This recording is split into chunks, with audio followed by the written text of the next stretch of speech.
With that, I will go ahead and get started by thanking everyone for listening today and for inviting me to give this talk about invasive bird species. It's a topic that I'm interested in from a research perspective. I am an academic, so I'm an extension support person, but I wanted to warn you all in the beginning that I'm not a wildlife nuisance control person at all in any sense. So I'm going to kind of focus my talk on what I think it's important to understand about these invasive bird species.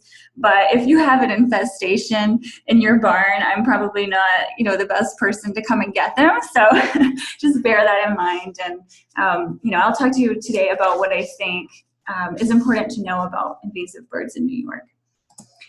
So here is a brief overview of what I'm going to talk about. I will start with a quick mention of birds and the law, and then I'll introduce you to some non-native species in the region and talk about their biology and potential impacts to native birds. I'll cover some common management strategies for these non-native birds, and then I'll finish with a brief look at why I'm interested in these species from an overall bird population health perspective. So let's start with what the law says about birds and their nests. And you may be familiar with the Migratory Bird Treaty Act, but this is our key piece of legislation that protects native birds, their nests and eggs, feathers, and any parts of them from any kind of destruction. So you cannot remove or relocate or destroy an active nest for any native bird for any reason, even if it's inconvenient. So unless you have been issued a permit, we really have to leave it there. And that includes handling eggs or nestlings without a permit, except of course, unless you need to put a fallen chick back in the nest.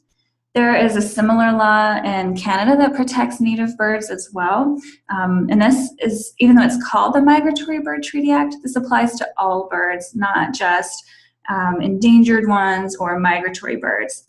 So this is sort of my disclaimer to say that it's really important to understand what bird you're looking at before taking any action. So I deal with the public as an extension support person. So my number one goal is to always make sure that people have the identification skills that they need in order to be doing any management to start with. So in addition to being legally protected, birds are also extremely charismatic and popular among the general public. Bird watching is the second most popular outdoor hobby, second only to gardening in terms of its popularity. And there are about 85 million Americans watching and photographing and feeding birds in their yards. A recent estimate also showed that about half of all landowners have also placed a nesting box for birds, which will come into play shortly. This popularity of birds is both a blessing and a curse because native and non-native birds alike have benefited from these charitable feelings that we all have about birds. At least I think we all have them.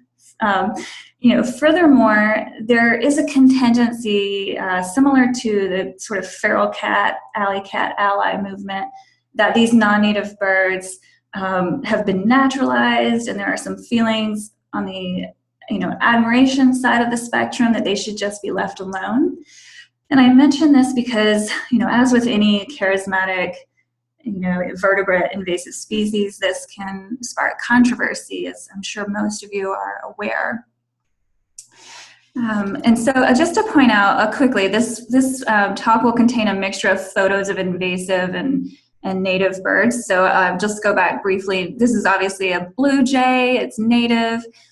This is a native black-capped chickadee. So just to sort of clarify any confusion I might have introduced there with these different photos, these two are native species. And now I will start the portion of the talk that will be focused on invasive species. So just to clarify that, in case you thought that beloved chickadee was invasive for a moment. So the house sparrow is the bird that I will start out with because of its impacts to native species. Now, we know most non-natives can have indirect impacts to native species through competition for food or other resources in the environment, but house sparrows can actually have a pretty direct impact in that they actually can kill native birds in their competition for nest sites. And it often doesn't come to that, but it's certainly a thing that you can witness, and especially if you are watching these birds on a daily basis, as a bird watcher might do. So therefore, it's kind of on the top of my list as a bird to watch out for. They are the birds that you will find nesting pretty much ubiquitously, like in the Home Depot or in soffits or crevices of buildings, in the airport, basically any situation that is urban and near people, you will find these birds. And they also do well on farms because of the easy access to grain. So you can also find them nesting in agricultural areas. They are year-round residents, which can create some issues for our migratory birds in that they are always here and have access to resources that might be an advantage to them, being here first in the territory. You can see that they have a thick, pointy beak, like that of a seed eater. Now, I know you might be thinking, well, all birds have a thick, pointy beak, and it looks pretty much like a standard bird beak, but they're actually not a sparrow. They're more closely related to finches. So think of that seed eater bill as kind of a crusher, and just be aware that they can use that to puncture eggs and remove them from a nest that they're interested in taking over. The male is the bird on the right with the chestnut coloration and the black under the chin. They have a kind of characteristic black bib, as it's called. So the male is slightly more colorful. The female is the bird on the left. It's overall more grayish brown and drab. These are also known as the English sparrow, so they can be called either the English sparrow or the house sparrow. I prefer house sparrow. The house sparrow is, as you can see from this map, which I hope you're seeing from this map that it should be displaying right now, it's a pretty ubiquitous bird nesting throughout most of the United States and southern Canada. It hasn't quite penetrated into Alaska and the very northernmost parts of Canada, but it is pretty much ubiquitous throughout the contiguous 48. Let me just go back. It's, for whatever reason, there were supposed to be some images here that are not showing up, so I'll just describe to you what was supposed to be here.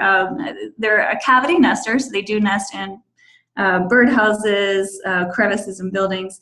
They make a bulky nest cup with a domed over roof, and they lay 3 to 6 tan or gray eggs with speckled mottling all over them.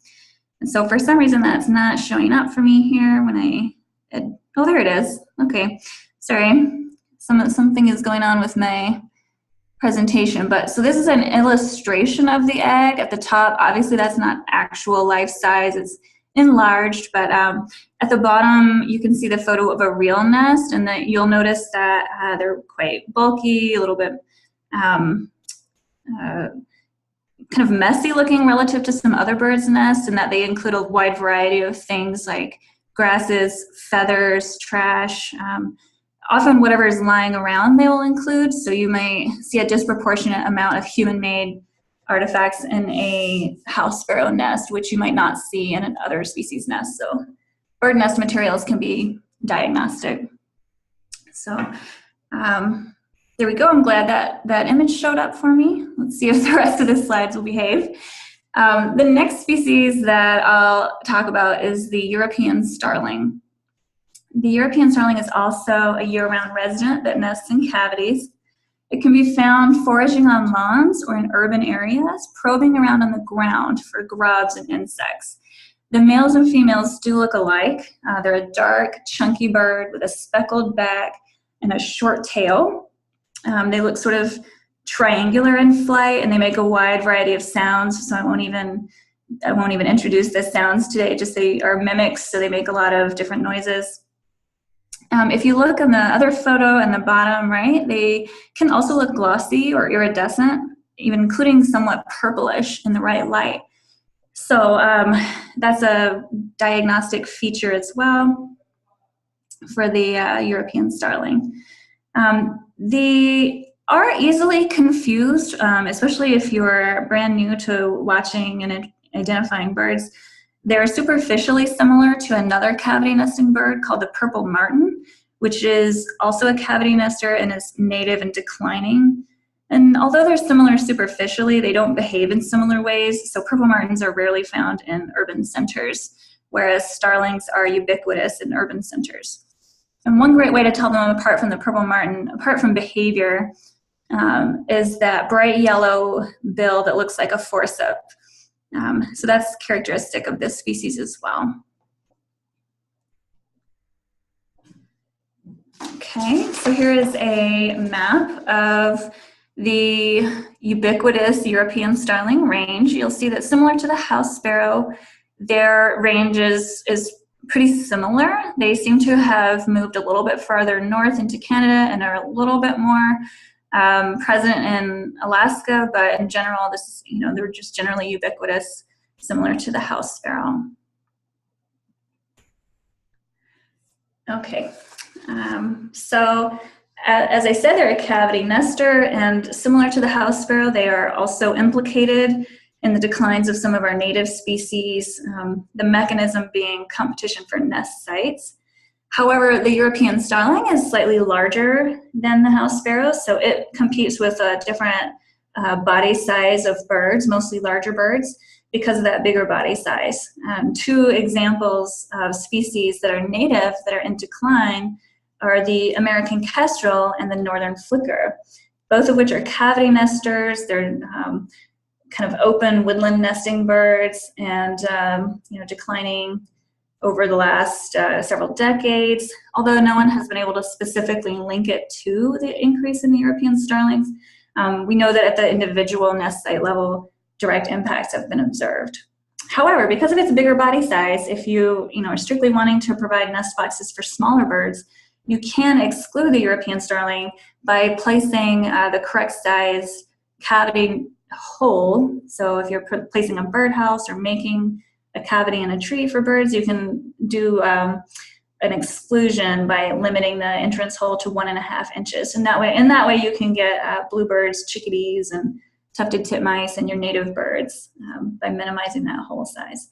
However, if you're trying to provide a nest box for declining kestrel, you're going to have some issues because there's really very little that we can do to prevent them from nesting in these similar sized boxes.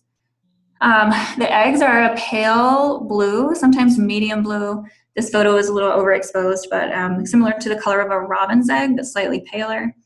3 to 6 eggs are typical, and their nests typically characteristic will have feathers and fresh green plants in them, although that's not obvious from this photo. And of course, the birds choose their nest materials based on what's most available around them, but that might be something that you could look for. Fresh green plants are somewhat uncommon in birds' nests. So, there are some management things that you can do for these two cavity nesting species that can be done at the individual nest level. If you do have nest boxes, if you're, let's say, a wildlife refuge or a nature center, you want to always check your nest boxes and determine if they're attracting and being productive for native birds or if they're only productive for non-native species. If you find nests and eggs, you can either remove the eggs, addle them, or shake them, oil them, pierce them, or otherwise make them non-viable. Some people freeze them and put them back. So there's any number of things you can do to make the eggs not hatch. Nest removal is popular because it's easy, but it can sometimes result in losses to nearby nests because the birds will prospect for a new nest site if their own nest is destroyed. So in some ways, simply removing the nest can potentially increase the nest mortality of nearby neighbors. The one nice thing about nest boxes is that they do make a lot of traps that fit nicely in nest boxes, so trapping of adults is somewhat more feasible in nest boxes than it is elsewhere, but it does require some specialized equipment beyond the standard nest box. Okay, so I'll talk quickly about this next species is the monk parakeet. It's a native of South America that has been released into several different feral populations in North America and Europe as well. As you might imagine, they were a popular species in the pet trade in the 1960s to 1980s before regulations were tightened. And a combination of an intentional and unintentional releases have resulted in some self-sustaining populations here in the US.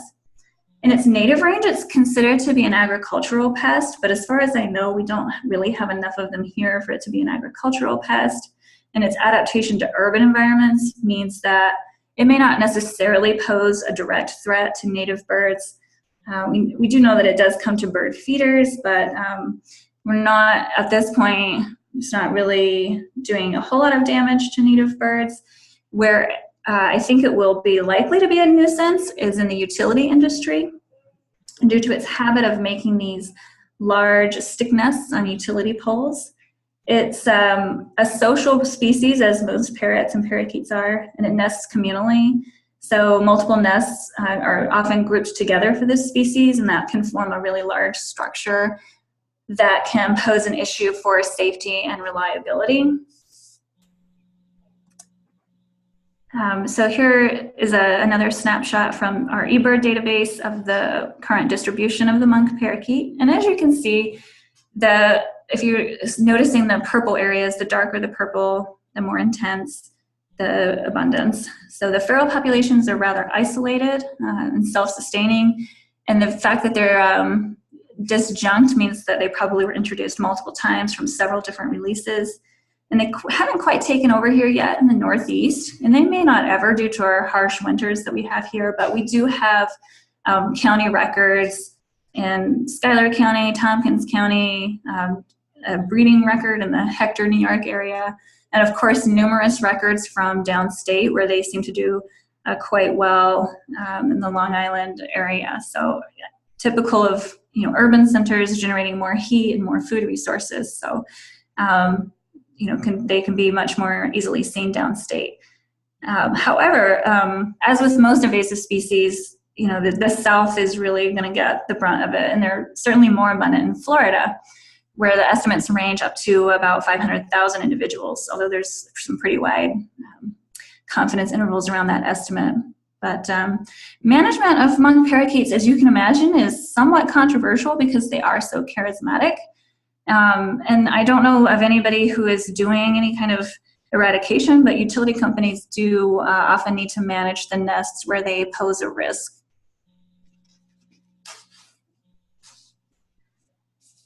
Here's the familiar rock dove, and it's so familiar that it almost doesn't even seem worth talking about, but I'll just talk about them briefly. And as with the European starling and house sparrow, their range is also ubiquitous and are found anywhere that humans are present. The sexes look alike, and they can breed nearly any time of year, but peak nesting season is in the spring and summer, so right now. Their native habitat would have been cliff ledges in Europe, North Africa, Asia. However, in the US, they find our skyscrapers and barns and church towers to be perfectly suitable cliffs. So that's how they can tend to be the scourge of building managers, because their droppings are corrosive and can damage buildings and make them unsanitary for pedestrians. So they're not the most loved species in cities, but they actually can have some benefits to native raptors in the sense that they're an incredibly abundant food source in cities. So they're a constant supply of food for urban hawks, such as peregrine falcons and red-tailed hawks, both of which are native raptors that have increasingly tended to colonize our urban areas in recent years. As far as pigeon management goes, I don't think that the solutions are really all that great. The bird spikes don't work that well. The owl statues aren't particularly effective, and the loud noises meant to scare them off are just somewhat obnoxious. So lethal methods would be an option, but they are going to need to be consistent and ongoing in order to keep populations down. Otherwise, they will just return to their normal levels within a month or so. So your best bet is to remove as many of their food sources as possible, including covering garbage and discouraging bird seed food crumbs being spread for this species. I'll just quickly point out, this is a mourning dove. It's a native bird. And the rock dove is, the pigeon or rock dove is not easily confused with most birds in the eastern US, but you might confuse it with a mourning dove, which is a native bird. Looking at them visually, they're not that similar, but their nests look very, very similar. Note that the pigeon, I'll go back just a second, the pigeon has an orange eye or a light colored eye, whereas the mourning dove has a dark eye. The mourning dove is also slimmer and does not show that iridescence like the pigeon does. But the nest, the image that I've shown here, is pretty characteristic of all doves and pigeons that we have. So you can't really tell just based on the nest. So you want to definitely look at the adults to make sure you know what you're dealing with. And although there are not a lot of species that they're easily confused with here in the east, on the west coast there is a band-tailed pigeon, which is a bigger bodied, chunky pigeon-looking bird that is native, but it's not found east of the westernmost part of Texas, so it's not a bird image that I'll show you today, but just something to be aware of, that we do have other native pigeons that are native. Okay, so I think I'm getting a little bit low on time, so I'll try to not expound upon my research at too much length, but I did want to mention some of my current research in the citizen science area. So I studied nesting birds of all stripes, native and non-native alike, using data that are collected by citizen scientists who participate in NestWatch. That is, they see a nest and they report on it and tell us whether it was successful or unsuccessful. And one of the things that plagues citizens is this competition over nest boxes. It's pretty disturbing to open a nest box and find a dead bluebird that's been killed because of a non-native species. So a lot of citizen innovation has stemmed from people trying to solve this problem and thwart the nesting attempts of these non-native species. And that has led to an array of strategies that people use to discourage it. However, most of these solutions are improvised or anecdotal, just people in their backyards trying to figure this out. So this year we launched a survey study to understand which management techniques people are using or not using and how they're working. And it's a survey.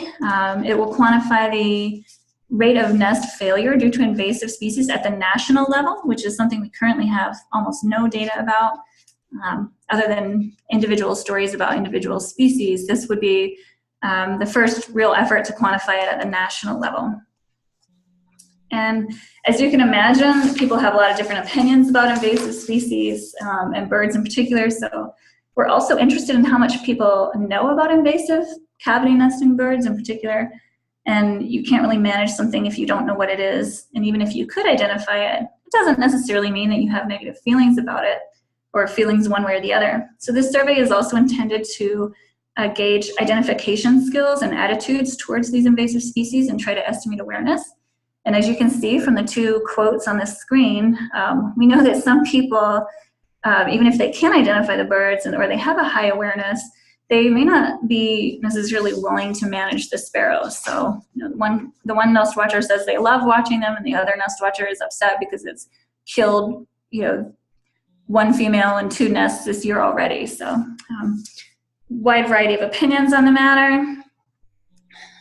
There's another interesting project coming out that's been out for a few years that has some preliminary results, is the Sparrow Swap. This is an outgrowth of that behavior that I mentioned earlier about if you destroy a nest, they may go to another nest and take over that nest. So you may actually be increasing mortality of native birds.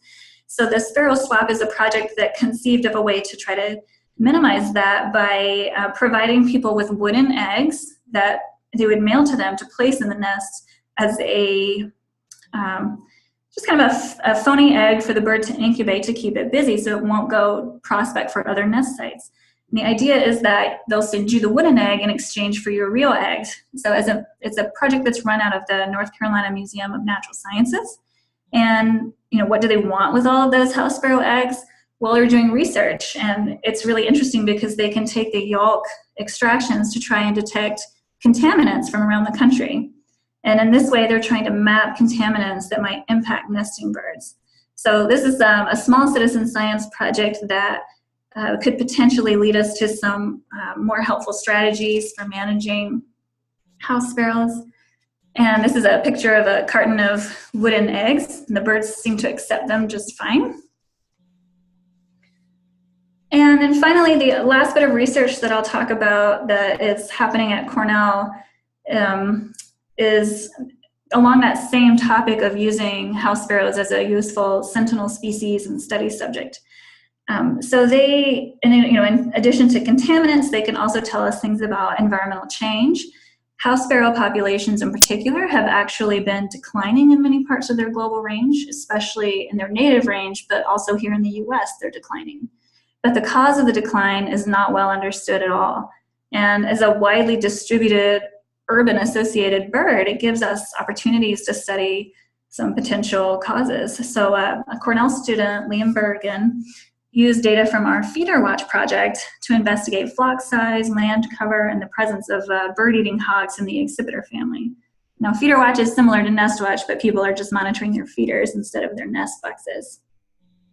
And what Liam found, so the photo of the bird is the Cooper's hawk, which eats other smaller birds. So the kind of study questions were, are they declining because of land cover, or are these increases in these hawks causing local declines?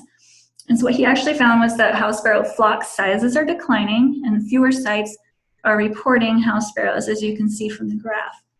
However, the population declines were not spatially homogeneous. So there was a lot of variation in where there were declines, indicated by the red areas. And sorry, I got distracted by something flashing on my screen. So the declines are not spatially homogeneous, and the urban landscapes, the flocks are actually declining at a faster rate. And the declines in the rural landscapes are more stable, but the flock sizes are smaller. So smaller groups of birds in agricultural areas, but they're more stable. And as for the hawk, it doesn't seem to have any impact on the birds and didn't seem to be driving any local extinctions or declines. Okay, let's see if I can advance this slide. Come on. I seem to keep getting stuck on the certain pages, so bear with me for just a second.